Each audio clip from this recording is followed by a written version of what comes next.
Skateboarding is an action sport originating in the United States that involves riding and performing tricks using a skateboard, as well as a recreational activity, an art form, an entertainment industry job, and a method of transportation.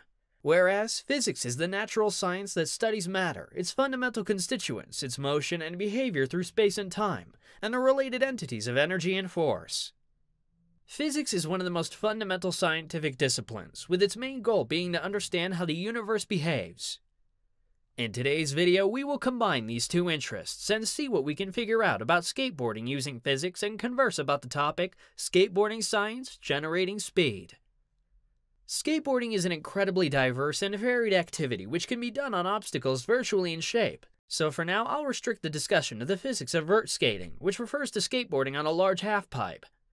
Half-pipes are all roughly the same shape. They have 9 to 12 foot quarter-pipe ramps, facing each other across from a short flat bottom, with 1 to 2 feet of vertical, vert, on top of each quarter-pipe.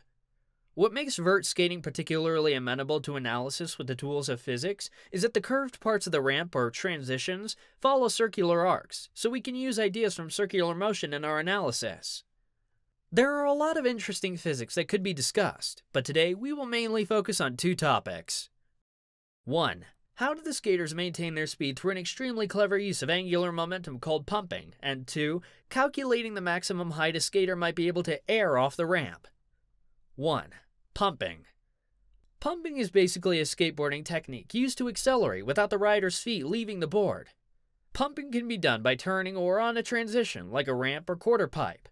When applied to longboards, it is also known as long-distance skateboard pumping, or LDP. Pumping is a technique similar to pumping a surfboard. If we consider the conservation of energy, we should come to the conclusion that a skater on a halfpipe can get no higher than they were on the other side of the ramp.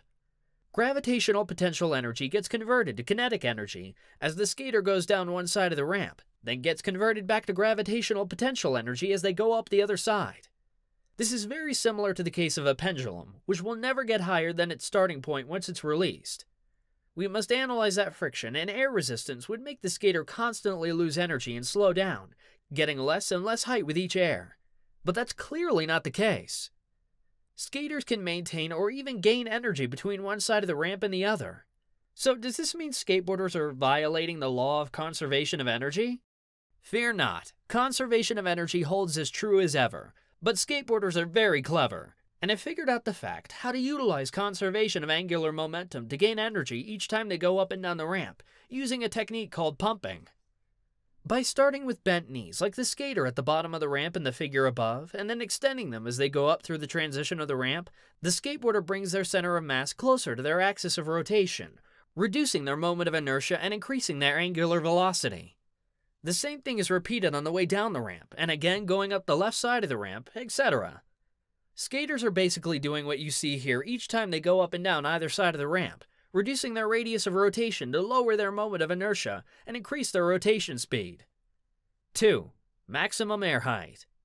Have you ever wondered, why can't a skateboarder launch themselves to 100 feet in the air off a halfpipe? It all has to do with centrifugal force. It is a force arising from the body's inertia, which appears to act on a body moving in a circular path, and is directed away from the center around which the body is moving. We can calculate the energy gained each time the skater pumps. Here's the key. As a skater goes up or down a ramp, they undergo circular motion, and so they feel a centrifugal force pushing them down towards their feet, forcing them to bend their knees. When this force is strong enough, pumping becomes impossible because the skater can't extend their legs, making them unable to gain any more energy and restricts them. So we can find that the maximum height a skater can attain by considering the max speed at which the centrifugal force would be too great for them to pump against and go high. An understanding of the physics of skateboarding is useful to skateboarders when they do some of their tricks and jumps. It helps them to identify those key principles of science, enabling them to execute certain moves, which is useful from a performance point of view. It is an exciting sport we must all learn and enjoy. Hope this video added some value to your thoughts and knowledge. Do share your views in the comment section below. If you haven't subscribed to our channel yet, please do so and hit the notification bell. See you soon in the next video.